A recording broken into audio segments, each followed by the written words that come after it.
المهندس إسلام سعد جودة ابن قرية اللاهون، والذي تمكن أن يلتحق بكلية الهندسة ويكون معيد فيها بعد أن كان يدرس في مدرسة الصنايع بقرية هورة المقطع بالفيوم. كلامنا حضرتك عن قصة كفاحك وإزاي وصلت لهذه المرتبة.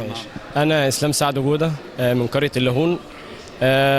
الحمد لله كنت من أوائل الدفعة في كلية الهندسة. قدرت أطلع الأول على قسم الهندسة الميكانيكية لعام 22. تعينت معيد طبعا. الحمد لله جالي التعيين، بس لسه متوقف على الجيش بقى اما اخلص كده. انت حضرتك اتعينت؟ الحمد لله تعينت معيد في الجامعه هنا. طبعا يعني ما دخلتش ثانوي عام لظروف خاصه عندي في البيت وكده، ما كانش ينفع ادخل ثانوي، فدخلت مدرسه صنايع، مدرسه هواره الصناعيه المتقدمه.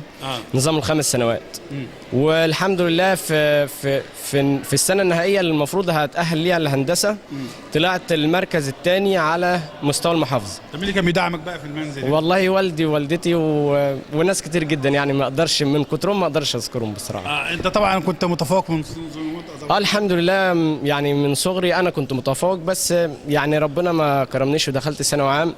بس انا كان هدفي ان انا اكمل تعليم. كنت حاطط طموح بقى ان انت من ساعه ما انا كنت حاطط طموحي من اول ما دخلت هندسه ان انا ابقى معيد. من اول ما دخلت مدرسه الصنايع طبعا. من اول ما دخلت مدرسه الصنايع قلت انا هلتحق بكليه الهندسه.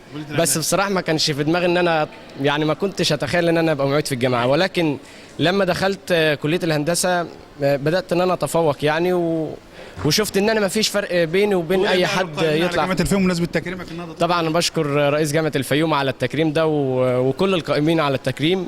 ودكتور اسلام هلالي طبعا، ووكيل كليه الهندسه، وجميع العاملين على هذا العمل. بالتفاوض. شكرا يا استاذ علي.